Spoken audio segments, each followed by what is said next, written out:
Hello everyone, Razorblade Mango here, and today we are going to be doing a review discussion with Claylex, which hasn't been a Oh, thing for... When was the last... I think we did Halo was the last time we did a... Like, we've obviously yeah, I think. done live streams together and all, but Oh, but yeah, a obviously. review discussion, we haven't done one of those in Yeah, we haven't done it since since Halo Halo. Infinite with me, you, and my brother, and then Yeah, Richard. Yeah, Richard wasn't in there too, no, right? he Just me, wasn't. you, and my brother. Yeah, so me, you, and my brother. Yeah. Today we are going to be talking about a game that I don't think either of us had on our 2023 bingo cards for being We a okay. Yeah, thing. I think I said in my review, I did not think that. I'm gonna say it out front. I did not think this was gonna be both a game of the year and a possible 10 out of 10 contender. Wow. Like, holy crap! Yeah, I'm sorry. I love the game that much. Mm. Like, oh my god, it's it's absolutely incredible. Well, that jumps ahead a little bit on cuz I was going to say that this is going to be a spoiler filled review discussion of Hi-Fi Rush, which is the game that we're going to be talking about, which is the latest game from Tango Gameworks and published by Bethesda, of course. And the I think this is the first fully exclusive Xbox game that's under Bethesda that's come out so far, because the last ones, Deathloop and Ghostwire, they're on PlayStation. So I think this is the first Microsoft exclusive one that they've Yeah, released since they bought Bethesda. And wow, what a what a uh man, what a good sign that this is going to be a fruitful relationship between the two publishers. Before we talk about any spoilers, I wanted to just let you have your moment of spoiler free summarizing your thoughts on the game, which I'm gonna do the same. But Mhm. I know you said this is like a masterpiece, 10 out of 10. If you want to say any more spoiler free stuff, I'm giving you the floor right now to talk about it before I say Okay. my piece on it. Okay. Well, the best I can describe it is that, as you saw from my, if anyone saw my YouTube video review of it, and don't worry, it had no spoilers, whichever. I believe I called it a shadow drop of a masterpiece. And I said the only negative is that this thing was shadow dropped. We had no ideas, no expectations. And to be clear, and I think me and Razor both could agree on this, is that this strategy will always not work Right. for everything. Like Yes. sometimes, yeah, someone said it best on a review I was watching is that sometimes, like, yeah, it's okay to get like a level of hype, and then but of course, like, waiting 10 plus years is a terrible fucking mistake. Yeah. So, like Cyberpunk and all the other games that we've done this. But this one, it was like, okay, it's interesting. It's like, I'll give it a go to. And then obviously it was like, oh, you can play it like a couple hours from now. And we were Mm-hmm. like, holy shit. And we set that up. It's like I played a couple of hours of it, and let me just say that I thought I would, honestly, at first I thought I would not hate it, but dislike this game, because I was like, if they took out the rhythm based stuff, and this was before I played it, I was like, okay, if they took the rhythm based stuff, maybe I'll like with the combat system. But man, the way they put the combat system and the way with rhythm, it actually makes you, let's see, easy to learn, hard to master with Yes. this system, and it's very, very fun. I would dare say this comment system is as good, if not a little bit better, than Devil May Cry 5. Yeah, I'll say it. Damn. I know. I'm Wow. sorry. It's really fun. It really is fun. And even if you mess up, it's not like, oh, it ruins your thing momentum. You Right. just be like, Yeah. okay, I just got to do better. It's so good, and there's so many. And again, try not to spoil, but the way that every gameplay mechanic works, it doesn't feel like, oh, it's intrusive, or oh, there's so much it's gonna rattle your brain to do all this stuff. Nah, you have fun. You figure out what to do. Like, Mm-hmm. yeah, some, again, I don't want to try to spoil in terms of the gameplay, but some enemies will be like, oh, you have to use this combo, or oh, use this or that. And then like, but once everything goes into place, that all the enemies are revealed, and then you're fighting everybody. Yeah, it is fun. You know how to do this. You know how to do that. It's a constant, almost music festival where you're beating the crap out of everybody. Like Mm-hmm. one of those what is that, Razor? Like, one of those death metal things where the guys are like basically pretending to beat the crap out of each other, but not really. Like mudslinging and shit. Yeah. Oh man. Wow. Yeah, I'm honestly really like I like the game a lot. I definitely wouldn't go as far as you have with the like 10 out of 10 or masterpiece or that throwing those kind of adjectives at it, but I think the game is very good. I enjoyed it a lot more than I expected, because this is the rare game where the both of us are on public record. You can go back to my Xbox video where we watched the developer direct together. You can go back Yep. to Clay's VOD for his Twitch stream of it, and Yeah. you I can do literally hope it's see there. in I real remember. time. Yeah, you can literally see our real time reactions to this announced game. And the thing that I was concerned about going into it was the writing and the storytelling and the humor. And that's the thing that actually, that's the stuff that I was actually the most impressed with this game.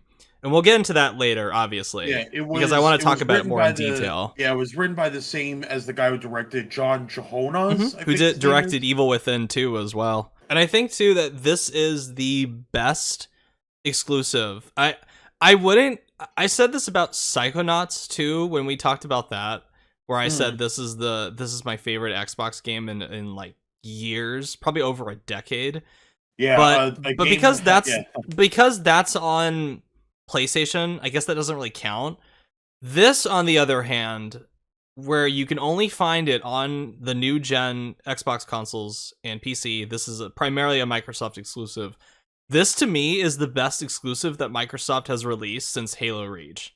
Like, I went back and I looked at all the games that they've released since then, the ones that I've Yeah, played, Fraser doing his homework. and I Yep. and I was like, yeah, this is definitely my favorite one since Halo Reach. It's very oddly nostalgic for me because I grew up playing games like this, where it's like Sly Cooper, Ratchet and Clank, Jack and Dexter. It's not obviously not the same thing, but it's in that spirit, in that style, where it's a very linear, level based game where you have your hidden collectibles around. You got a good story, you have great characters, really fun dialogue, really, really enjoyable gameplay that, like you said, is easy to pick up, difficult to master. And this is a game that also I think has a little bit of an edge to it, that it's not edgy and it's not try hard. It's just, it feels very natural. To me, this game has the spirit of a show that you would watch during the Toonami glory days. It's something like Yeah, that, where it's not exactly Saturday morning cartoon because they swear a lot more frequently, because they say, hell, damn, ass, very very T-rated language. They're not calling each other motherfuckers or anything like that, but it's very T-rated. And I like that because it harkens back to those days when I was little and I would play games like this that are not extreme in terms of its profanity, but they have the occasional hell or ass or damn, and I go like, ooh, they swore. This is like playing this kind of shit back when I was like 6 or 7, that kind of stuff. And this game also is so creatively interesting. It's like a really great stew where they took elements from the likes of, Devil May Cry and Bayonetta and Guitar Hero and Jet Set Radio, and they just threw it all into this pot and this delicious stew that is Hi-Fi Rush. The thing too about Hi-Fi Rush is that when I talked about Ghostwire Tokyo last year, when I reviewed it, I mentioned that because Tango Gameworks has always been a studio whose games I should like, but they have never clicked with me, and I've disliked. I haven't played Evil Within 2. That could be really good for all I know, but Evil Within, the first one, I thought was terribly boring.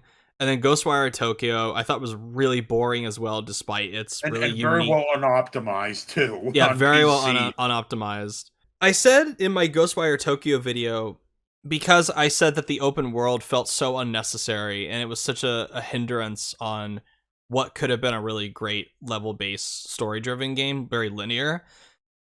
This is exactly the kind of game that I said Tango Gameworks should be making. Hi-Fi Rush. This It's to like they took the me, critiques. Yeah, it's like they yeah, took the critiques it's that we were saying yeah, and then they implemented into this. exactly. It's like they went into the future and they saw my critique of Ghostwire Tokyo, went back to the past, and were like, okay, let's do this. And they just made this linear, tightly designed, story-driven, level-based game. This very one. It's great too because it's very one and done. If you don't want to continue beyond completing the campaign, if you don't want to do any of the harder difficulties or the Bloody Palace style mode that unlocks, or you don't want to grind for like the really funny cosmetics, or you don't even want to do the optional Spectra challenges, no problem. It's a $30 game. Yeah, that's the thing I like. It's really good. Mhm. I was gonna say like two things, right? That's what I love about the game is that like if you want to just beat the campaign, that's it. The game isn't gonna be an asshole and tell you to do the other stuff. Right. Yes, it does. It does kind of slightly push you to do it per the story, whatever. But otherwise, yeah, no, they don't do it. But I'll say it though. My God, the post content in this game It's so good. it's like I was almost gonna say, okay, again, I know I keep like sucking the copium or whichever, but man, it almost feels like I'm playing a DLC right after the first game was Yes. done. I mean, look how much like what you said. Yeah, tell us what we get from the post content. So post content and this is okay, so from here on out, this is going to be spoilers because in order to talk about the post content, we have to talk about We have what to talk happens about after spoilers the game. that happens after the finale. Yeah. So this is it. This is from here on out. Yeah, Everything okay, is. I'll do a countdown of free, and you Yeah, guys will know when unless you're we're away. doing the countdown. Yeah, so 3, 2, 1, spoiler talk, go. Yeah. So when you finish the game and once you take down Kale and you're able to stop Project Spectre, blows up. Yeah, which like, he gets tired. He gets tired of literally living. So annoying. Defeated. He's like, I'm done. Yeah. Kudos to Roger. Yeah, kudos to Roger Craig Smith. He did amazing. Yeah, he's so good. And the cast was amazing. But yeah, go on. And the thing too. Okay, so at the end of the game, when you're done beating up Kale, he blows up. The gang stops Project Spectra from becoming a thing. You then find out later that there are these readings of Spectra activity throughout the levels that you've already been to. And you can go back to the levels and find the hidden doors. Because throughout the game, you come across these doors that are completely inaccessible. I have no idea what they are. Yeah, and even characters will be like, we don't have clearance to this. We have no idea how to get past this. They're the doors that have fire shooting out of them that you need Corsica there for, but it's nowhere near in the story where she's on your team yet. And you go back and you go through these doors, you go through these hidden areas, and you can do these Spectre challenges where they're just very simple things like defeat certain amount of enemies within this time limit. Fight the enemies in the air. Yeah, can't touch the floor. Yeah, and you gotta. Enemies are invincible until you counter them, and then only then you get 12 beats to do damage on them before they become invincible again. It's stuff like that. And then and the cool thing too about those is that once you finish them, you don't have to complete the level in order to have your progress saved on those challenges. It's a nice little like quality of life thing where you can go back to your hideout. Quality of life convenience. You don't have to, no offense, waste time on like BS with the other levels. Granted, of course, you can always go back. Remember that you got all the power-ups and allies helping you. Yep. So, oh, you can't get through this door that the big guy, I cannot remember his name. Yeah, Macaron Macaron. in Corsica will help you out clearing those rooms and basically Hmm. helping you out and all that jazz. And then also at the end of the game, the post-launch stuff, you're able to unlock all these really funny costumes for the characters. So grinding for currency, going back into levels and trying to finish the game on harder difficulties, it's actually rewarding you with really great cosmetics. And then you also unlock a very like Bloody Palace style mode where it's the challenge wave stuff. You can also go back and play this new mode. It's like this extra hard difficulty where enemies not only hit harder, but if you get into the D range with your combo set, you automatically fail. Like you have to keep the beat going, or you automatically fail. And you can do all that. And the thing too is that if you don't want to engage with any of this, the game is still satisfying enough and worth your time just with that one and done like 7 to 8 hour campaign, because it's $30 and it's That game so was good. surprisingly like long, at least to me. That game was surprisingly long, and I Mm-hmm. was like, "Oh, this is it keeps going." It's like great. Yeah. I love it when it's like I play a game. Like it's not gonna happen all the time, of course. I love it when I play a game. It's like, "Oh, please let there be more." It's like, "Yeah, keep going." It's like, "Fuck yeah!" Yeah. I have to keep playing this amazing game. Yeah, it's it satisfies both crowds, the crowd that just wants, like me, that just wants a one and done kind of thing, and it also satisfies the people who want to master this game's mechanics and tinker around more with it, because it gives them plenty of more content to sink their teeth into, which is exactly how games should be released. But in this post patch era, it's not, because you get games that when you finish them, it's like months later you'll get something like New Game Plus and, oh, here's this new mode and all that, where they're trying to turn these into fucking live services, and it's not like, yeah, it's not like that with Hi-Fi Rush. This is why it's also oddly nostalgic, because it's designed very much like a PS2 game in terms of content distribution as well. But I guess we'll talk about gameplay design, and I guess this is where one of my issues with the game comes into play, where I don't think the combat is quite there as far as feeling as smooth as it should. It's almost like for a game that is all about timing and keeping to the beat, some of the mechanics that they have can feel a little off, and I think the lack of a dedicated lock-on button kind of messes with the flow of combat as well, especially during the more chaotic sections later in the game. And it doing things like trying to grapple to enemies, and then you have to go over and hit them with characters that have their unique abilities, like Peppermint can break shields.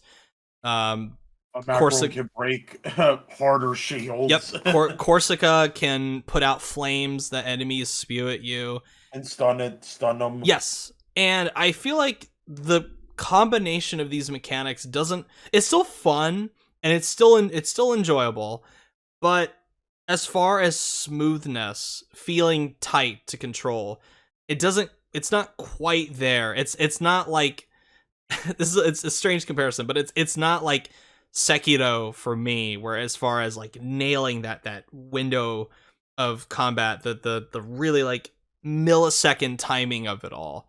Something about it just feels a little bit off, but that doesn't detract from how fun it is. And I like that this must have been really hard too for the developers to time everything to this beat. Where and that's the biggest. yeah. That's, at least to me, that's a major positive to this game as Yes. well. Literally, everything is synced Mhm. to the beats. Even like, the cutscenes. Literally, yeah, cutscenes, the literal game world. Chai moving, no matter if he runs or if he jogs or if he walks, he's still in tune with the world's beat. Yeah. It's insane. And I love how doing the dash and timing it to the beat, it rewards you with a lot more mobility. Because walking around can be a little slow, But if you're able to practice, you're actually able to practice with the dash mechanic in between combat sections in order for you to get the beat right for later combat sections. And it And rewards you in also, those moments with mhm, faster mobility, which is it, awesome. yeah, and also too that like there, if people do want it, there is a help menu at the bottom of your screen. That I Hmm. think you press the select button. Yes. It basically knows like here, this is where the beat's coming in. Did you play with that on or so I played I with that usually off. I played yeah I played and I had it on for an hour Hmm. just to practice and then I turned it off. Yeah. I think by level 3 I'd finally, cuz I struggled, I'll be honest. I struggled a little bit in the beginning with getting the rhythm correct with the combat, especially cuz I was playing on hard for a while before I finally like knocked it down to normal. Cuz when I got to those samurai enemies, that's when I was like, okay, no, I'm not I'm not good enough at this game yet to play on hard, and I'm going to be here like all fucking night. Yeah, because like, but yet people complain that like normal is too easy, and then the Yeah. hard is normal. It's like I don't really think like it's that. I think normal is normal, especially. I'll say it like this. Another positive, in my opinion, is that I feel this is more of I guess like reminds me of Metal Gear Revengeance. Mhm. Is that a lot of the bosses it teaches you how to play the game Yes. like in its own way. Like Corsica teaches you to parry. Oh my god! Like That I fight is love, so cool. yeah. Well, and this is more my preference. I'm not hating on the boss fight. I'm more hating on myself for this. But man, I do not know how to fucking parry for the life of me. Yeah, that took me a Like while as well. yeah, she's cool. Yeah, she's oh my god, and especially too. Yeah. I had to do it twice and I didn't mind it, but I didn't catch her the Oh, first time. That was funny.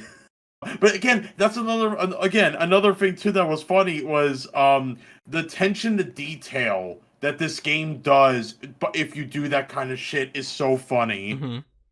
Oh man. And I think too with the bosses and the mini bosses as well, like those samurai or those birds or the ones that have Or the the saw dogs. blade, or the dogs, the one with the saw blade on their tendrils. The moment where they knock you down to do their little like parry dodge rhythm thing that you have to do. That I don't know how. Did you struggle with that in the beginning? Because I No, struggle with that with the no. samurai enemies. Yeah, it's like everyone was saying too. They were like, "Dude, how are you not struggling with that? You could like, why are because I'm like, all I have to do basically, I just repeatedly press the button and it automatically. I'm not saying I don't think there's an I know there's accessibility options to make the combat easier, There but I is. had those turned off. There So are, but you can only do them on normal, and it like blocks you from getting a good score, and it blocks you from getting the achievements.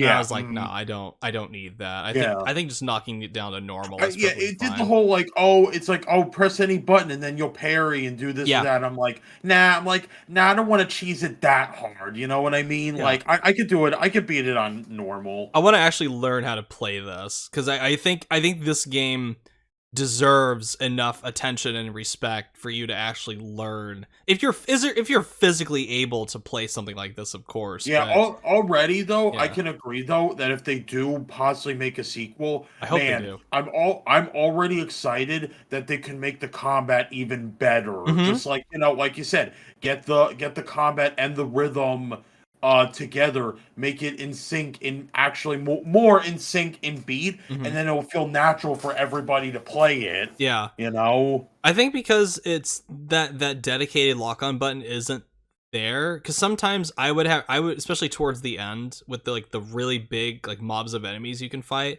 and when they start piling on, like, oh, you have to fight two samurais and two gunners and one mini, it's like, okay, I we need a lock on button for this, because I can't be like, I need to be able to target manually which one I'm going to hit, and I need to know that the game knows which enemy I'm aiming at, because there will be moments where I'm targeting an enemy trying to with the directional button, like if it has a shield, I'm aiming Peppermint, and then Peppermint will come in but fire at a completely different enemy because I Yeah, guess that enemy was too close to the other because one. exactly, I yeah, was like, because the stupid, okay. yeah. So you got the basic, I'll say basic sword dude came in. I was trying to get the shield guy that because he was standing right in front of shield guy. Hmm. Peppermint went after sword guy. I'm like, no, go after the guy with the shields. Yeah. That's where my issues with the combat start to come in. Like I said, it doesn't feel quite there yet as far as like tightening it up, but I think with a sequel it could really, man, if they just fix all the like the niggling problems that I have with the combat, maybe pump up the variety of the level environments a little bit more, I think you could have a real, like, for me at least, a real like masterpiece level game. This is a game that for the most part, I think nails it as far as its combat, but it just needs a little bit more, and then it will be like, oh my god, this combat system is phenomenal. With the bosses as well, I think for the most part, the bosses are excellent. Like Yeah, I love Kale's fight in particular. I love the fight against Corsica, like I mentioned. yeah. I think trying to man, what's okay, yeah, I'm trying to find like his name. It's been a Rockfort, while, but yeah, Roquefort. Oh my god, like yeah, that I'll was say it. great. Roquefort and Kale are my opinion top two bosses of all time for not for games, no, just for Hi-Fi Rush. But Oh, okay, oh my god, yeah, Kale was that's a basically. great fight. Oh my god. Like, yeah, it's like might just be me. I did kind of cheese it by like using peppermint a lot to beat. It's the same. Oh my god, so funny. You kind of have I to. told people on my stream. Yeah, I told people on my stream the way that I fought him was exactly how I fought Virgil in no how I played Virgil against Dante for his DLC. I basically just used his like light sword attack. You know, he does where he throws the sword like Yeah. as a kind of range attack. I Hmm. basically did that with peppermint. But yeah, he's got like I really love it because like he's got once again, you have to use all of your resources and Yep. powers that you have on you to Hmm. beat him, and it's It's really yeah, fun. it's a classic final boss where it tests you on everything that you've learned throughout the game, and it forces you to utilize all of the available resources that you have in order to beat the boss, because I don't think there's any way to beat even the second phase, like especially the second phase, without Oh yeah, using Corsica or Peppermint or macaron. Macaron. Yeah, there's no way, but Yeah, I that's tried great. everything even before, and it's like, yeah, you have to like when he gets into a phase that oh, if he's using like blue shields, oh, you have to use peppermint and Yep. then like hit, and then basically rip that shit out of his body, Hmm. and then do rinse and repeat with Yeah, macaron and Corsica. and he's got the three phases, and they're equally like they're different as far as what you have to do, the strategy you have to employ. You have to get the timing down with the parries. It'll make it so much easier. And Okay, then, it is so fun to basically like do some almost like anime swordsman shit where it's yep, like you're parrying, then like you and Kale are both like basically doing light speed faster than the speed of yes. light dodging, and then slash, and then oh, it's so fucking Man, good. even 808 gets that moment at the end when I she has know. to, when she gets to like fuck Kale Yeah. up and deactivate the Spectra that's holding Yeah. Chai I hostage. I for the life of me, right? I don't know if you fought it too. I for the life of me thought Kale was gonna destroy her at the I was like, no, don't do this, please. yeah. But no, the Yeah, 808 kicks his ass, which was I awesome. know. And It's when like 808 808 is gets the into like best. the boxing position, like she's got her fists up and everything. And then Yeah. when Peppermint's like, yes, go 808, I had this like huge dumb smile on my face from that bit. It was so Yeah. cool. I loved it. But if we went like also too, if we talked about again our best boss fights, Rockford was like, all That right, was really I, good. I saw, I saw. Okay, for a second, I was like, all right, there's no way. It kind of burned out of my mind after the trailer. I'm like, I know there was like, there was a boss that was like the second or third biggest you're going to fight. I was like, okay, so who's this financial dude? Like, he's a motherfucking werewolf. I know. I forgot about I that was from the like, trailer. I was like, dude, take me away, kill me right now, because you're the best fucking boss. I said before, he's the best fucking boss I ever fight. He kicked my ass, but I loved getting my ass kicked by this guy so bad. Like, I never like, oh my god, like, but yeah, he's like, again, no, he's very tough. Like, it's like with Kale. I'd say the best strategies is like, and this, just take it from me, my gaming advice. I would say use Corsica is very, very good, Yeah. especially the one sequences where he does that kind of wind attack. Yeah, you have to repel it. Macaron is very good, like trying to like maybe possibly push him back a bit. And again, Peppermint's good with chip damage. Parry is your best friend because he will. Mm-hmm. I think especially in the hard difficulties, Yeah, he he'll will fuck wipe you you. up. He Yeah. will. I was gonna say he will wipe you out possibly in 2 hits if you don't parry him Yeah. or dodge. And man, the song choices for these boss fights and these oh my god, I thought that was a brilliant move to use that remix of It's like, Wolfgang's the Fifth Symphony for that yeah, fight. it's like, I thought that was like awesome. it's like a fucking. It's like, I don't know which one I like more. Though someone like tied me to a chair and had to force me, I'd have to say Kale's boss theme is the Yeah. best for I me. It's definitely with what is Nine it Inch again? Nails, Yep. yeah. Yeah. Oh yeah. Nine Inch Nails is fucking cool. Especially too. Like, I hope it's for okay for us that, well, as long as the music isn't playing on here, we're okay to No. talk about the actual music. Oh yeah, But man, absolutely. especially too when Chai actually gets into the building where Rockford Kale is in, and then they have Invaders Must Die. Yes. That sequence was, So I was like, good. oh my god. Again, these games also reminds me. These games of course, reminds me of like Metal Gear Revengeance, Yep. Mad World. Like, it's just like these amazing sequences and amazing fucking music, and you're Mhm. like, oh my god. I mean, we have to talk about the music because that is literally the beating heart of this game is the soundtrack and Even the the original music, even the is fucking original original music's music, like, good. oh my god, what is it called? Like, The Rush, I think it's called, the first level when you're going in, and then you Yep, hear the guy going, oh.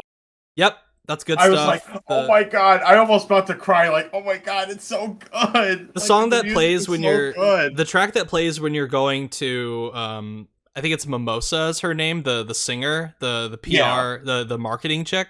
When you're going to her concert and you hear that like one beat that's playing when you're walking through the little like carnival looking area outside where Yeah. all the robots are collecting trash. I really Yeah. liked that theme as well. And just the song selection too. It's not the cool thing about this soundtrack is that I've seen a lot of people go like, oh well, it's a very like 2000s inspired rock soundtrack, and I'm like, no, because there's a lot There's of something more different to it. tracks from different eras of music. Like you've got the early 2000s, you got like 2010s with like Black Keys and Lonely Boy. You got the 90s with Nine Inch Nails. You got shoegaze with the Joy Formidable. You got like even a nod, a tip of the hat to classical music with Wolfgang's Fifth Symphony. It's not Yeah, just because like, yeah, because 2000s like you said, rock. It's different yeah, things. it's not just like, yeah, it connects to the characters and their themes of who they are in personality and appearance. It connects to the world itself, like this more lightish cyberpunk esque Hmm. world to it, with, again, like you said, some themes around it. Man, I want to give like two shout outs to like the like different song selection in this game because I honestly I don't think the original songs that the band shit, it's this one band that did like not covers of the songs, but Mm, they had to create they'd have that streamer mode, which I think is honestly remote like a music. huge disservice to the game because it cuts out some of the more emotional moments. Yeah, it's funny because I think most streamers that I know did not put streamer mode in. Yeah. Yeah, it doesn't mean they can't upload their videos to YouTube, but they're like, "Hey, we don't give a shit. Like, Yeah. this music's too good for no one to not see." Like, yeah, Hmm. first come, first serve. Go to my stream and like watch it now, or you'd be Like you miss it, Yeah. that's how the streamers feel with this, because the music is that fucking It's so good. good. And then all the original licensed songs, I looked this up. They're all done by this band called the Glass Pyramids. And Yeah. when I watch the cutscenes with these original songs, it just loses so much of the impact. Like I don't think their original song for the Kale final boss theme comes anywhere near close to how cool it is to hear the opening of The Perfect Drug by Nine Inch Nails when that kicks in. And for whatever reason they decided Yeah. to go with the song that Trent Reznor did for fucking David Lynch's Lost Highway. I was like, that's such an odd choice, but it's so cool in this game. And I like when that like song like it would at the bottom left where it tells you like which song it's on, when Nine Inch Nails pops up as the final theme, I literally like said out loud, I was like, oh hell yes. And I think I texted you and I was like, dude, are you serious? They're using Nine Inch Nails as the final It's boss like, theme? yeah, dude, This is that fucking was the time I beat awesome. the game. Yeah, I beat the game and I was like, yeah, dude, that shit was awesome. And then the other song that I really think sells the moment is when you break through the shield when Kale has that like the end of his the climax of his arc with I it's need to so listen to good. that fully. That because it's like, again, I almost felt like crying because that song was It's so good. beautiful. It's a Because beautiful yeah, moment. And then again, when you break oh out and like man, land on the bridge that Kayla's on and they all come out of the smoke like together as a team and they do that one last push onto Kale's hideout and that song Worrying by The Joy Formidable starts to play. That song like is so for whatever reason it works perfectly in this scene, and it's like oddly emotional too with everything that has happened throughout the game to have that like one last final push set to the song. And it's so fucking good how well they did that and how well they selected the songs for this game. Just those two in particular, the Perfect Drug by Nine Inch Nails and Worrying by The Joy Formidable. Those are the two songs that I think those are the best moments in the game. There's other songs that are used really well, obviously, yeah. like you said, Invaders Must Die is used like really, really fucking well. Lonely by the Black Keys, which is a really good song, and all these others, I think they're used really well, but those two, I'm like, yes, those are my extra thumbs up right there. And speaking of like Cyberpunk World, man, this is a beautiful fucking game, man. I This know game it's looks so so colorful. good. Yeah, it's so colorful, Yeah.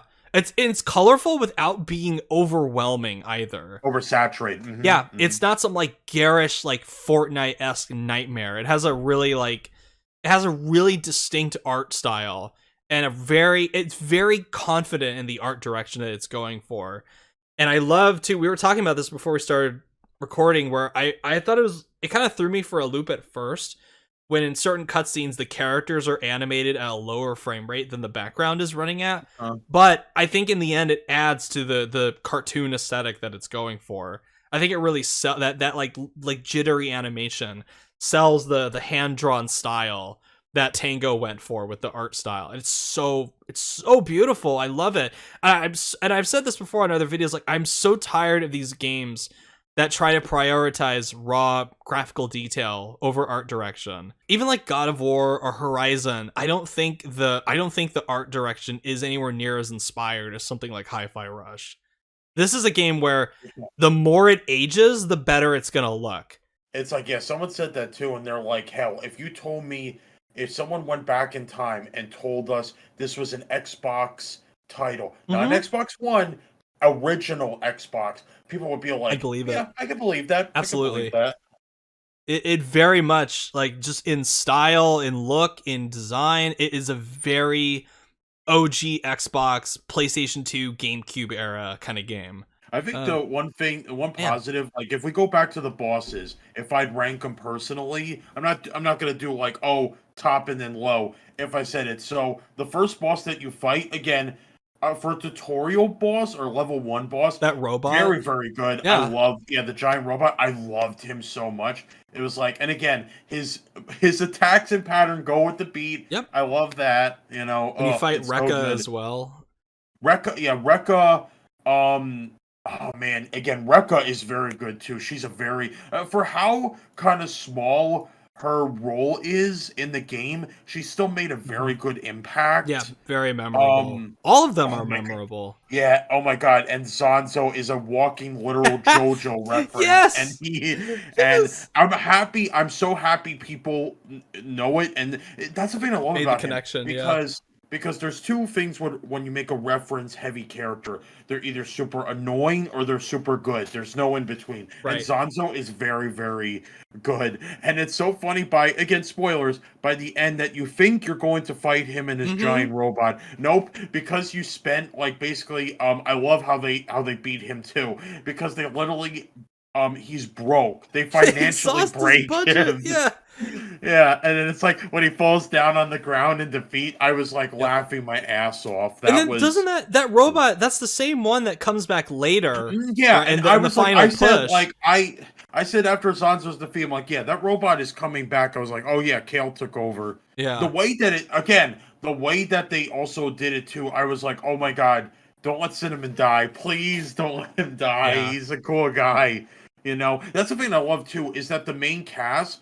I thought honestly, I was going to say, I thought I was going to hate Chai. every main Oh. character. I was gonna hate Chai, Peppermint, Macaron, but nope, I loved everybody. You know? Yeah. But because Uh I want to get to characters too. Before we get to characters, I'd say the only boss that was a miss for me was was Mimosa. Mimosa. Yeah, Yeah. I did not like that Mimosa, fight. it's like I'll be honest. I liked her, like maybe because it was just she was just too easy for me or something like that. Because Peppermint can actually is like might just be me, Way man. overpowered for her. I was gonna say yeah, Peppermint beat the crap out of her. Yeah, You know, that it's one like just that was the one that stuck out like a sore thumb to me because yeah, it's very it's easy to dull. dodge her, very easy to just like literally. And she summons her minions, and to be honest, they're worth jack shit. They don't do nothing to help her at all. You can just literally like when they start doing that fire attack at each other, you can Or literally just dance. jump out of the way and just stand behind them and you won't get hit at all. And I'm Yeah, like, and again, or just like like, or you know, if Peppermint like listens, of course, you can literally just have Peppermint just range shot Mimosa, specifically Mimosa, and her minions can't do anything to help her. yeah, You know, so it's funny, you it's know. that's the But one that I was like, I'll say it though, her music and like her sequences. Oh my god, at least you gotta admit, when Chai basically roasted her yep, by her own game, that was that good. was like, oh my god, that was so good. Anytime I need to that look. Yeah, sorry, you go, you go. anytime that a boss fight in this game ends with one of those like Guitar Hero style like rhythm music games, I thought was fucking awesome. With Kale, that especially Kale was like Mm-hmm. up there with that. It's like with again, it's Oh, like the with final beatdown, yeah. yeah, what it's almost like the biggest one reminds me of that was what was it? Ryden versus Armstrong, just because of how Mm-hmm. intense that shit was. Yeah. Like, oh my god. I also love that one Oh, part too in the final push when you beat the robot and you can play as Cinnamon for the first time and you hack into his arm that you've cut off and you just blast that robot to pieces with his own like laser hand. It's yeah. so cool. It's so satisfying to do that after. Yeah. And then Cinnamon that's when I thought Cinnamon was going to die cuz he's like I'm going to help and he like starts running towards And the everyone's like, no, like don't do it. no. Oh, But he survives, yeah. which I was like, "Oh, thank God." And Oh, again, thank God. like you mentioned the characters. Yeah, I completely agree with you where I looked at this cast, especially Chai, and I thought, "Oh Yeah, fuck." Chime Peppermint especially. I was like, "Oh no." Like this writing and this and in the thankfully it's not in the game, but the trailer begins with that like, "Oh, you're probably wondering how I ended up here." How I ended And up I was like, here. "Oh Like, damn fuck, it, Rob. no." How many times did you like actually laugh out loud during the game? I'm curious. About 5 to 10 times at Okay. least. I had maybe one like huh and then one joke made me like laugh out loud that I thought was hilarious. Where well actually no, two. The first one is when they're doing the when Corsica is interrogating Chai and he's like asleep and then they try to wake him up by doing the like, it's a very direct like Twin Peaks reference where they're The snapping, references, and yeah, then I said before, the the cat starts references, yeah. dancing, and I was like, no fucking way, are you kidding Yeah, me? the We're doing Twin Peaks references. now? Yeah, give credit to these developers. They love their references, but they Yeah. also respect it that it Mm-hmm. doesn't overly annoy the fuck out of you. Yeah. You know, there was like, oh my god, dude, you got to talk about it when Chai has to come up with his own plan, and they do it on a.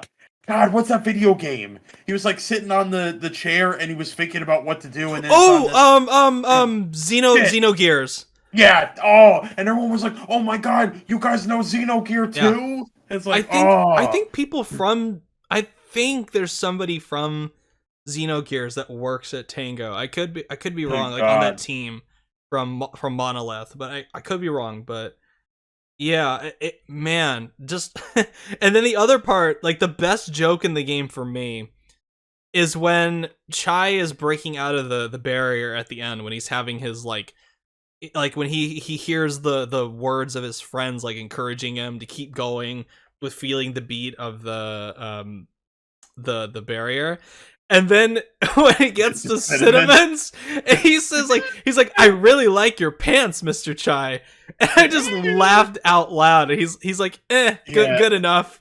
I thought that yeah, was good enough. so funny. That just like caught me off guard. And then, but I love that it doesn't. And here's that scene to me is emblematic of the game's humor working for me. Is that it has moments that are goofy that kind of undercut the seriousness of moments, kind of, but they don't go all the way with it because Right. the last thing that Chai hears before he breaks the barrier is that moment that's the apex between his relationship with Peppermint, where it goes from very like hostile and like I don't care about you, and then at the end where Peppermint like she kind of like softens up a little bit and says like, I trust you, Chai. And that's the final thing where he breaks the barrier, and it ends with that. And I think if they had ended with Cinnamons, the effect would be lessened, but they're smart enough to know that like it's okay to have a joke as long as it's like gently massaged into this scene, but it doesn't like undercut the whole thing entirely. They're smart enough to know that. And even though I very rarely actually like laughed out loud because this humor isn't usually my kind of thing, I still think the game is charming and it made me smile quite a bit, if anything. I think like out of everybody, in my opinion, Zonzo made me laugh the most over how ridiculous he was. Especially like I said, when you and the crew are trying to like destroy his budgeting, him just That was going funny. absolutely nuts, like was doing everything to like basically try and then overblow his budget. That was fucking hilarious. I couldn't stop. I also love Cinnamon, how he has to draw his emotions on his face. And every time it switches in the cutscenes, he's like wiping it off, and then he's just applying another another like Sharpie on his face, especially when he has to have like That is some great, it's so that's some funny. great Yeah. attention to detail too. He That has is to have like, the kawaii face, and he draws like the little like flustered yeah. cheeks.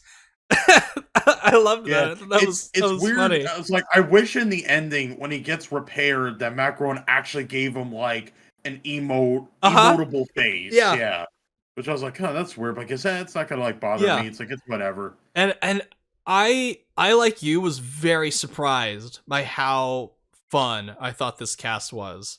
And I would love to see this group of characters again someday in a sequel.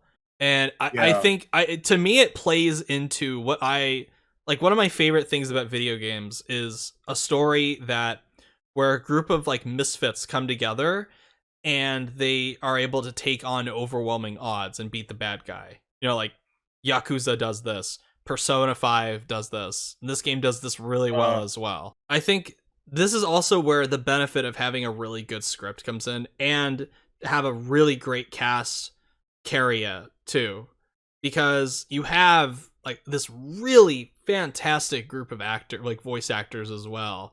Like obviously, like Robbie Damon is here, and he's really good as Chai. But the Roger Craig Smith as Kale is great too. The highlights for me are Peppermint and Corsica. I'm not very familiar with Corsica's voice actress, Sarah Elmala. I think that's how you pronounce her name. Yes, Sarah Mala. I'm not very familiar with her, but that's not even her. That Scottish accent. She's American. That's a fake Scottish accent. And I was Yeah, like, she's in could have like fooled Gears me. 5 and Halo Infinite. Yeah, she was at Gears 5 and Halo Infinite. Okay, and then of course Erica Lindbeck, who's like extremely prolific. She's great as Peppermint. I especially like loved Peppermint and Corsica. Those are my two favorite characters from the game. Yeah. Like hands down, I loved those two. Unfortunately, the only thing I know her from is from a Hell of a Boss. If you know. Oh, that's right. Yeah. Yeah. Well, she's she's same Futaba undercut. in Persona 5 as well. Yeah, she's a very good actress. I mean, hell, Robbie Damon, he's Akachi in Persona 5. Yeah. But yeah, there's a game that we want to compare this to that I feel like is very timely considering they were released very closely to one another and are like the yin and yang of how to. It's almost like a master class in comparison. I feel like you could teach a whole like lecture about the differences between how Hi-Fi Rush handles its humor, its writing, its tone with Forspoken.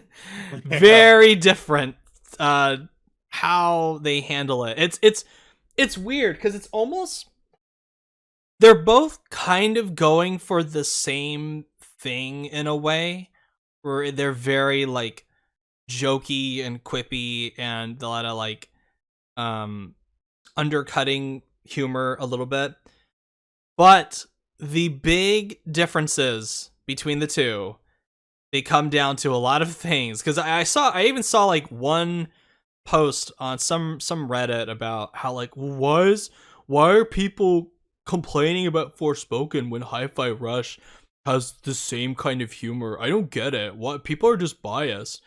Because I saw that too, and I was like, I had to explain to people on one of the Discord server I'm in, because I said in a nutshell, because it was written better and written in a way that doesn't annoy the fuck out of you. Well, I think too it also comes down to like art style, tone, context, character work. I think if Forspoken had been animated like this, I think maybe the humor would be a little easier to swallow. It still would have been good. Probably linear too. Please, I'm tired of open world shit. But it's when it's got this like ugly fucking muted brown gritty look to it, and then the main character is just some like snarky cunt. It's like okay, that does not work. That does not work. And okay, I haven't played Forspoken, but I have seen every cutscene. I've seen more than enough to judge it as far as its writing. And let me tell you, like, Forspoken has some of the fucking most putrid writing I have heard for a video game in a long time. So again, the difference between the two is that one, it's the art style, it's just the look of it, the genre, the themes, the story. All of these are just, they give players this idea of what kind of tone that the game is going to have. Because Hi-Fi Rush, you look at it right away, it's cartoony, it's got a very animated look, comic booky, kind of, a little bit. Rhythm game, it's light, it's fun. So this like jokey dialogue, it fits a lot better. Whereas you have Forspoken, and again, it looks fucking butt ugly, and it's muted, it's all like and it's brown like color. It's come out of the gross. Fucking like PS3 era, but like the really shitty PS3 era. Yeah, that's an insult to PS3 game. That's an insult because I've seen PS2. I know, but like I've seen a lot of people say it looks like a PS3 game. There are PS2 games that look way better.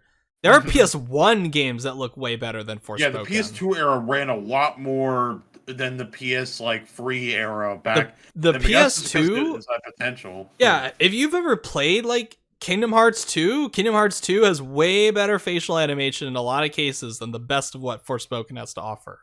So it's this really like serious downer fantasy tone that it has, but that stupid fucking dialogue where she has to like to use fuck and shit every other word, and she has to like have like these dumb quippy banter with a dumb cuff. It's just, it clashes with everything else that the game has.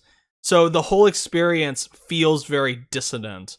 So I think we need to make the distinction between two things. Is one is we're more talking about how the writing and jokes are melded with the tone and art style that the games are going for versus like subjective humor. Like if you like the jokes themselves in Forspoken, it's like I don't understand it, but okay, because humor is one of the most subjective things in the world. But I feel like there is a science to constructing jokes and humor that Forspoken gets like extremely wrong, but Hi-Fi Rush gets very right. And even though I was not laughing a lot during Hi-Fi Rush, I understood what they were going for, and I think they executed it with enough like restraint in a weird way, enough smart, enough like intelligence, and it mixes very well with the tone and the style that it's going for. And that has nothing to do with whether I find the humor funny or not.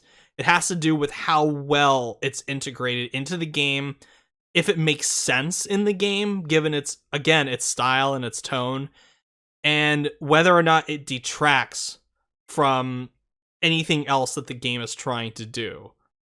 Because I think if Forspoken had those like fourth wall breaking moments that Hi-Fi Rush does, that would not have worked. But they don't have it there because I think they knew well enough that like we're going too far in that case. Or actually no, I think even Forspoken has one bit of dialogue where she's like telling the cuff, she's like, "Oh, you're just an annoying tutorial." I think that's a quip that she says, and I'd have to go back and look, but I think funny that's a enough quip. too. Oh, speaking of, real quick, Bad. the fourth wall breaks between Hi-Fi Rush and Forspoken. Hi-Fi Rush, once again, Hilarious. They're so it good. does it so much better, Mm-hmm. for real. Sometimes, yeah. And again, if we say between Chai and I'll call her like Fi or Faye, whatever, he handles it very well. She doesn't. She just comes off as fucking annoying. He comes it off that in a hilarious fashion that's Yeah. not annoying. And I think someone said too, that's like, Forspoken is like, this is literally Black Knight starring Martin Lawrence. Yeah. Oh my That's a god. really good comparison. Yeah. Yeah. I'm gonna make that like tweet. Like I'm gonna do that like after this is done. I also Oh my think god. Hi-Fi Rush treats its world with a lot more respect I than was gonna say Forspoken too. Yeah, I does. was gonna say too, real quick, because like here's the difference between Chai and Faye. Chai, and funny enough, and I would dare say, Chai goes through the exact same experience as Faye because he realizes that the city or world that he's in is much bigger, considering with this whole cyborg evil plot that's going in. So Mm-hmm. there's, oh shit, this, especially too with Project Armstrong that's going in. So, but he still kind of, again, he doesn't do it annoyingly. He still is him, and we get to experience what he goes in. And of course, too, he naturally grows as a character and quite possibly a good leader, even Yeah. with his team. And again, I'll admit, I was kind of annoyed with him with the first level, but by the end of it, I'm like, I will die for this kid. I also I think will. the writing is also really smart, and it's not subtle, the character dynamics that they have, because it's Oh yeah, and very much especially the like typical like some elements, like plot elements, like, oh, this is going to happen and this is going to happen. This yeah. character is going to reveal that. Oh, yeah. Again, spoilers, of course. That Peppermint is Kale's Yeah. their siblings. Yeah. So I was like, I knew that was coming a mile away. I Yeah, that wasn't was mad. obvious. I wasn't mad. I was just like, they're gonna reveal that. You Well, know. it's also too with the dynamic between Peppermint and Chai, because at the beginning they have that very typical like, oh, we don't like each other, we're just gonna team up out of convenience, and then by the end they do grow to respect one another and trust one another, and it's got a very typical arc, but the way it's written is very like sweet and Yeah. Even nice. I was a bit like, okay, it's like if they're going to actually have romantic relationships, save it for the sequel. Don't put it in here because Yeah, I feel like the way they did it was perfect. yeah, If they tried to do some stupid romantic subplot, then it would have been yeah. dumb. No, that would have been, Thankfully, it would have been yeah. really weird, but And then let's move on to Faye when she goes to the medieval fantasy world. My yes, God, where she's I'll let I'll let constantly I'll let Razor say this because constantly like sorry, you go. where she's constantly like making jokes about the world and everything at like the game's expense, and it just makes the whole environment that she's in lack any kind of majesty or If wonder, Oh because she's yeah, it's constantly like just remarking like it's like like did I just move shit with my mind, bruh, my or like mind. it's a I did motherfucking magic. dragon. I'm like, fuck, like Yeah, what did she say with magic? Like, oh my God, I did fucking magic or what? No, something like she that. says the I just did I just do that? And it's like, did I just I move think shit someone with my did. mind? Someone, And yeah, she and someone repeats it like 3 times. She's like, I moved shit with my mind. I moved shit with my mind. I just moved shit with my freaking like. I like cringe just doing that right now. But yeah, and then it's and like, then again, but then they want to have it both uh, ways, where there's like a little girl that gets killed by one of the villains, and then the game goes like, "Oh, now is the time to be serious. Now is the time we're gonna go to that boss that killed that little girl and fight that black mode evil boss." initiated. And she fucking still is making like quips and jokey shit to that boss, even though she's fighting a boss that had no problem like murdering a little girl. And I'm like, what am I supposed to be feeling in this scenario? Like, it just does, the tonal clash between what the game wants me to feel versus what the character is saying is so stark that it just like sours the whole And experience. especially too, like again, if we go back to Chai, is that I feel like every response and interaction he's done with each boss Hmm. was perfect, and in terms of like how he should be dealing it, his own personality reflecting on it. Oh yeah, oh my God, Cinnamon made the funniest response. It was like an RPG quip joke. Was like, or no, somebody said it. Is that if Chai was a person like playing an RPG, he'd always pick the aggressive option. And I think Cinnamon actually said a quip Hmm. like that to Corsica because he was failing at trying to convince her to join their side. And I'm like, yeah, that's what Chai. See, I feel like Corsica is the perfect middle ground boss. It feels like this is the point of no return where Chai is going to change as a character. And But I was like, yes, it's like as it goes in, he changes more later, but during that fight, he's able to utilize because they're telling him like, "Oh, you need to talk her down." But Chai, he actually succeeds in getting her on his side because of his like more like rough edges that he has with like aggravating her into like being tired. But then also he finds out, you find out like he is selfless, like he is not, he is okay with trying to like sacrifice himself to get somebody out of the way, or like, Yeah. because when he like gets Corsica out of the way of that explosion, it's like, okay, he is not the guy that's like, oh, I'm just in it for me and I'll abandon you when I'm done with my thing, Yeah, go fuck yourself. Like, another he's not perfect like thing that. too. That's where Yeah, the arc perfect thing comes in. too. Yeah, like again, spoilers again, but by the end of it, when he becomes like an actual ambassador to Project Armstrong, guess what he wants to do? He actually wants to take also possibly a secondary career if the ambassador doesn't work. So he learns to do fucking guitar, even with his robotic arm. Hmm. I'm like, that is character growth. Yeah. That was amazing.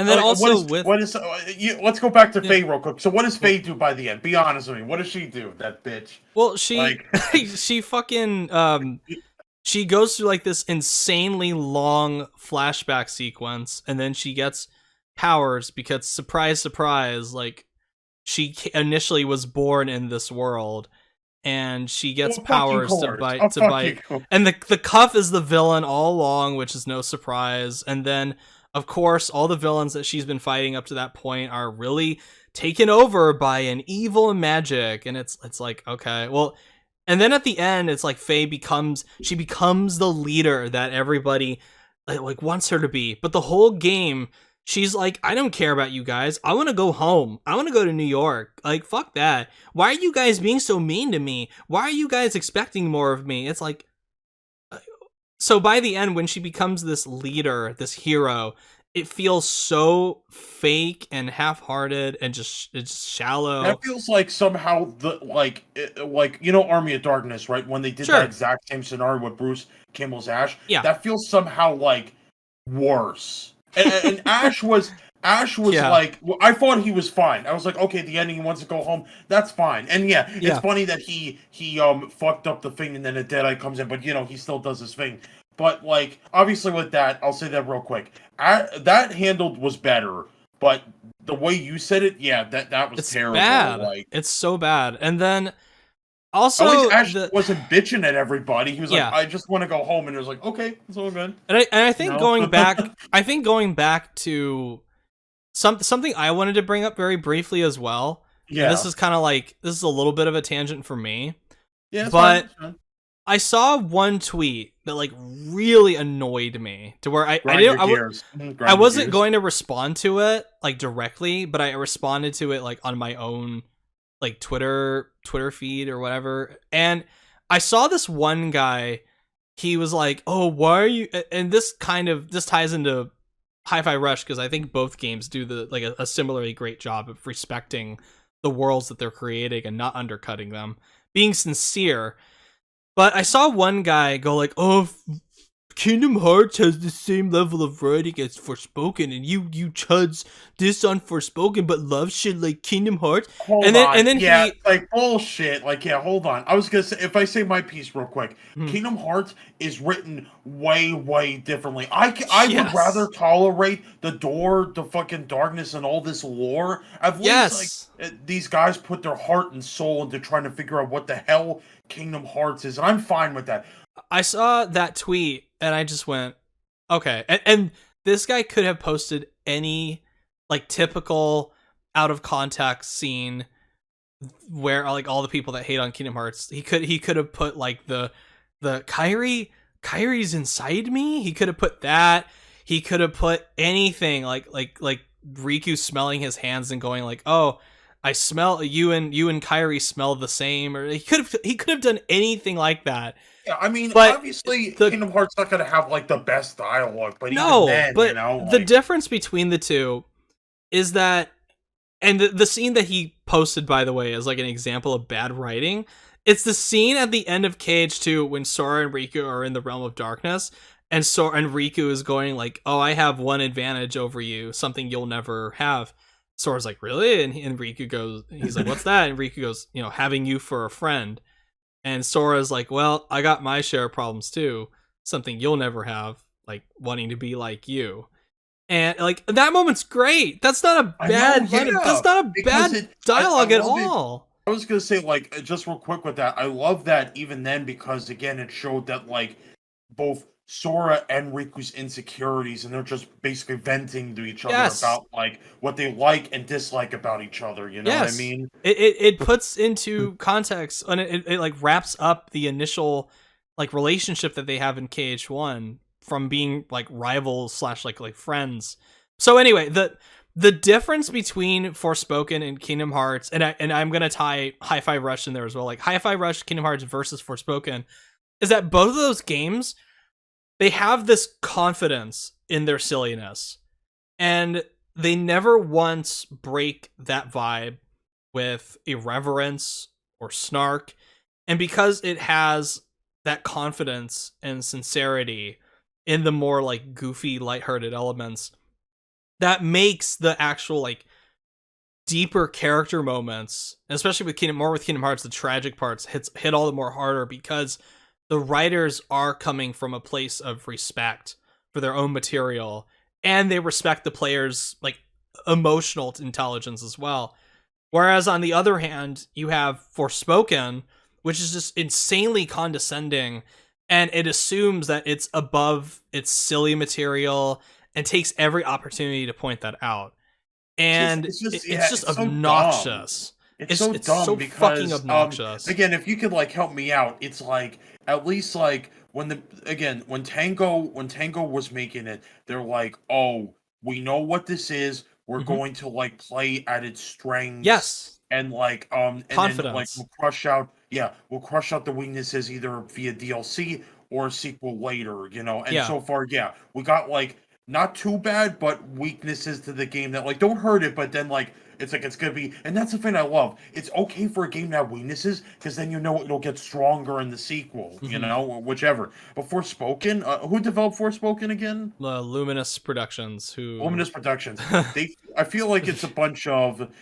I can't say it's older guys because Hi-Fi Rush. There's plenty of older guys that worked on this, but again, they gave respect to the material. It's like you just got to be smart about it. I'm like, I could make a kids' TV show. I just got to be like respectful and do my research and be confident. yeah, That's what these guys weren't at all. It felt like too. It's like might have been possibly crunched to shit, but that's just possibly. me Well, personally. my main issue with it is just that the writing is lousy, and two, it's just I just don't think these writers that were for Forspoken, and I do not believe whatsoever that Amy Hennig Someone and said Gary too. Whitta had a Yes, hand in the funny actual enough. dialogue of this game. Yeah, funny enough too. It's like the people who said like yeah, Luminous Productions. Apparently, a lot of people said they're not really good game developers. They're more No, just for graphics and stuff like that, what? more showcasing stuff. That they're terrible game developers. They're like again apparently in production they were terrified because this was basically like their Their what last chance, first basically. or yeah that too, or they're kind of like big game that they were gonna do, but you know. Well, it's also just luminous, and going back to the art style as well, with the difference between raw graphical detail and a confident art direction is that Forspoken, I think one of the developers said like, "Oh yeah, we're trying to make the most beautiful game ever made." And I went, "Are you fucking kidding me? Like, are you serious?" And I look at this and I just go, "What the fuck is this? This is a game And that then the people at prioritizes Tango, raw graphical detail over art direction, over a it's really like like striking confident art direction." But like Forspoken as well is that because these writers don't have enough respect and confidence in their own material, they try to hide that lack of confidence by undercutting everything with jokes and snarkiness. And like even and again like even at the end when the protagonist has like supposedly had this like revelation that she's supposed to be better, she's still swearing up a storm and cracking these like terrible MCU zingers at the final boss every chance that she gets. yeah, Like like we it said, doesn't like trust the there's player to accept it doesn't trust the player to accept the wonder and majesty of the world that it's created, and it just makes the experience feel all the more disposable and fake. doesn't that's another thing too that pisses me off is that for some reason, and it might just be me, it's almost again afraid of character growth because they're afraid to change the character too much that their original character traits and values will be gone. And it's like again I'd be like, have you ever like read an actual good book or movie? You understand that just because if a character changed, sometimes their values could still be the same. I look at fucking Luke Skywalker from Star Wars episodes um 4 through 6. He goes from being like this 18-year-old kid farm boy hand Yeah, to a 21-year-old Jedi knight, and he's very quiet and reserved, especially by like again episode 6, but he's still the kid that we know and love yeah. back then, before he got ruined. But again, we're just talking about the original trilogy Luke here. So Yeah. it's like again, like, but that's it. That's another like, not being philosophical here. That's just how people are in general. We change, but we can still keep our original values.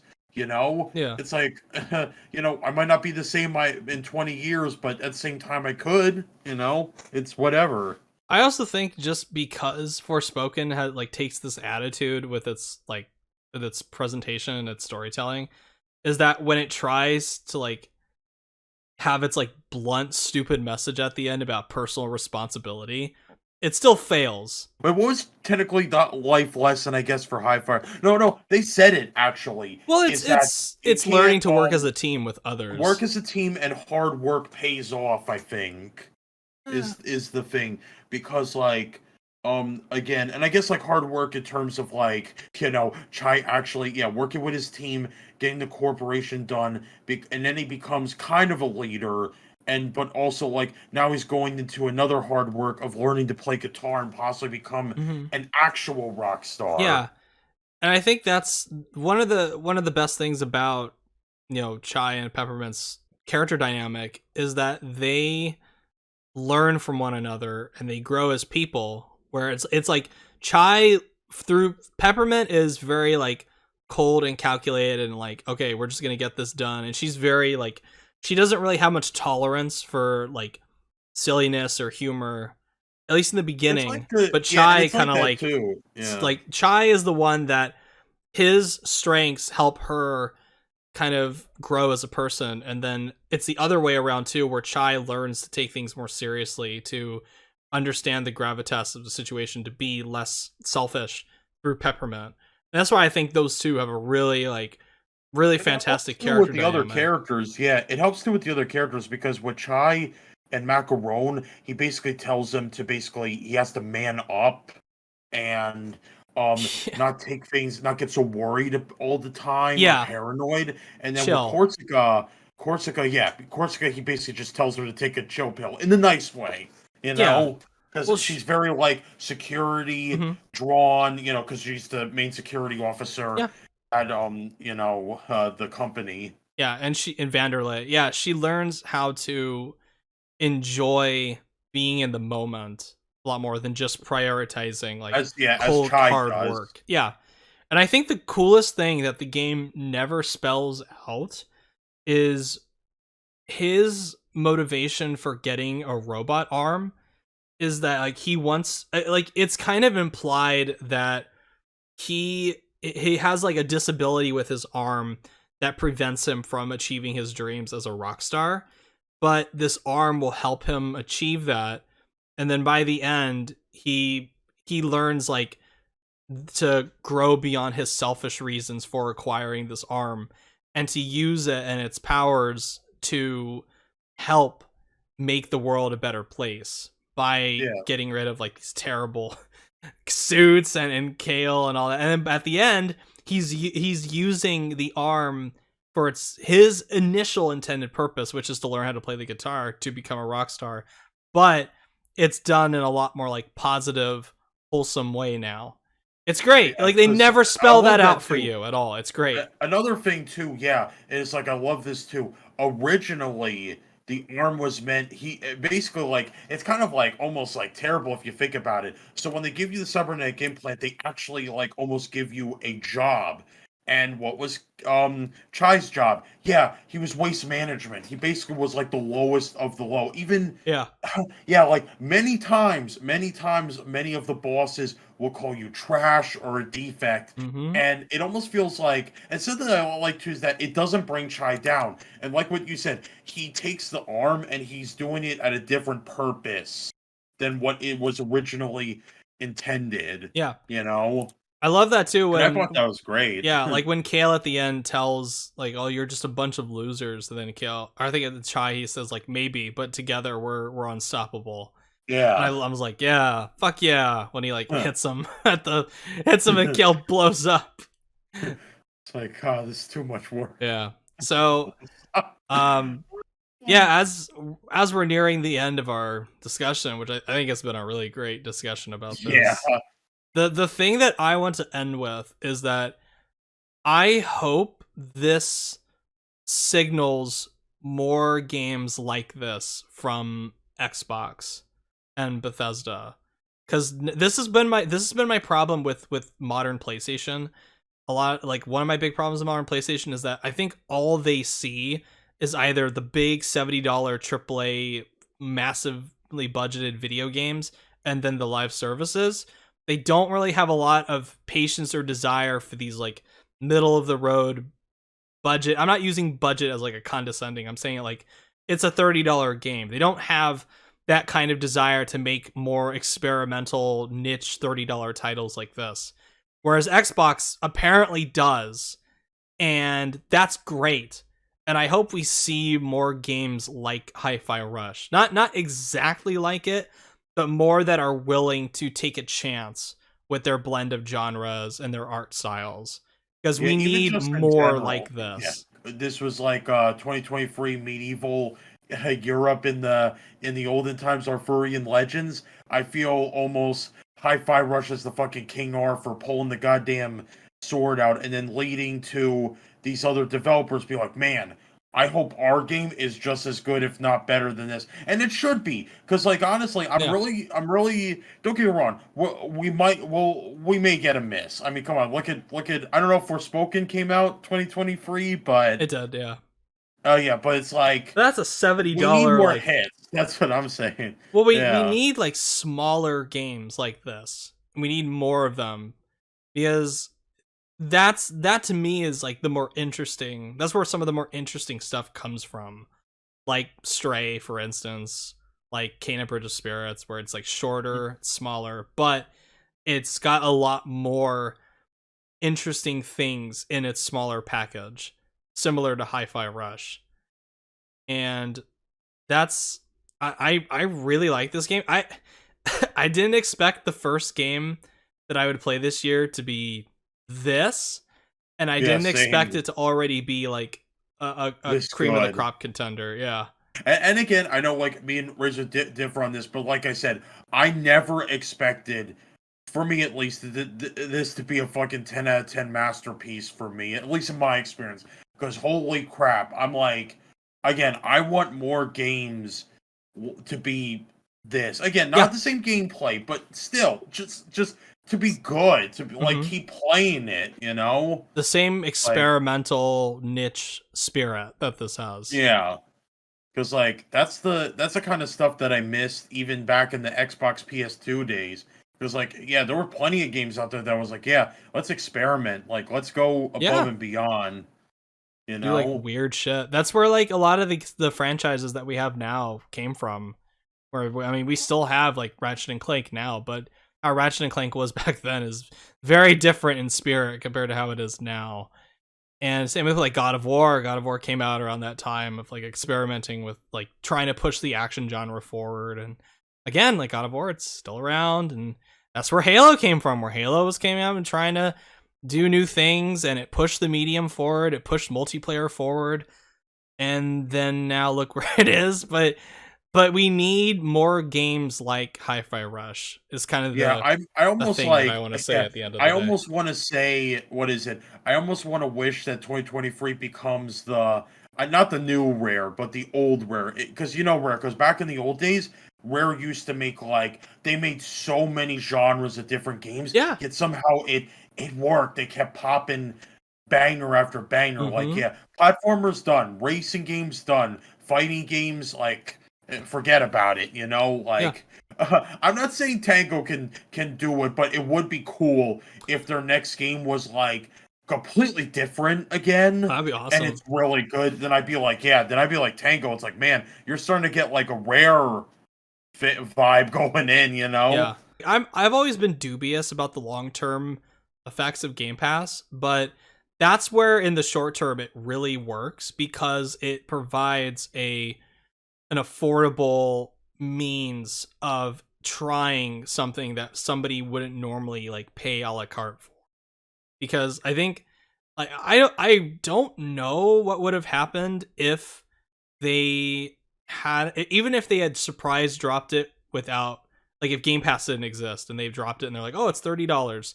I don't know for certain if it would have the same level of buzz or success as I it was about would to with say, this. I was gonna say like if we did that, I would imagine it'd be like, I'm not sure if we would buy it. But Yeah, then I, Game I Pass of don't course are know. like, yeah, fuck yeah, like we'll try it out. You know, Yeah, it's basically free for us. We got Game Pass, yeah. so Free in quotes. Yeah, in quotes, yeah, it's like $10 a month. yeah.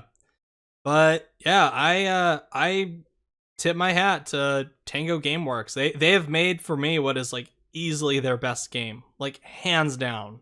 Like I said before already, like it's a 10 out of 10 game of the year contender. And honestly, somehow like just me, I played this back to back with Dead Space remake, and man, like yeah, I would say Hi-Fi Rush is better than Dead Space remake, at least because of Oh how wow. much effort and all that. But I'll give credit. Like Dead Space remake is actually really good. Like Hmm. they didn't fuck up. Like they actually respected Glenn Schofield's like vision of yeah, you got to give credit to those type of people because they're Hmm. not assholes and be like, yo, let's change everything. No, they took what was good on the first and second game, Yep. and then they get into a nice like almost smoothie, you Hmm. know, like it's really good. Yeah, that's really all I've got to say about Yeah, Hi-Fi Rush. same. Yeah. So that's that. Go play Mhm. Hi-Fi Rush. Yeah, go Would play it. we It's recommend it? basically again, Absolutely. yeah, go. It's basically quote unquote free if you already got Game Pass. It's $30 on Steam. If I would Yeah, recommend, if you highly wanted to recommend it. get, yeah, if you do like our cosmetic nut and love like customizing your characters and whatnot, and want to customize Chai, yeah, please get the deluxe edition. Like it gives you extra clothes, extra stuff for reminder. It's not just Chai. Everybody in your Even the team is cat. customized. The cat you can Yeah. dress up 808 you can dress up as a witch, which is awesome. Or you could dress up as Peppermint. Honestly, I got the Oh yeah. Peppermint cosplay. 808 looks hella cute in that. You can dress Cinnamon up as a chicken, which I think is hilarious. Yeah, or a hot dog. That's Or hot funny. dog, yeah. Oh man. Yeah. I really like Macarone's Hi-Fi costumes Rush. are Yeah. pretty funny too. Yeah, Yeah. they are. Yeah. But Okay. yeah. That's about it for us. Yeah, that's it for us. Go play it. Go Yep. play Play it Hi-Fi right now. Rush. Play it I'd right now. I'd fully recommend it even at like $30. Even if this was like 40 or 50, I would still recommend it. Yeah, But especially it's like $30, crazy. that's a fucking steal for this game. Mhm. That's like highway robbery for a game this Yeah. good. Thank you so much, Clay, as always, for Yep. coming by and talking. No problem. And yeah, thank you to everyone who watched. And we will see you all next time. Goodbye. Bye.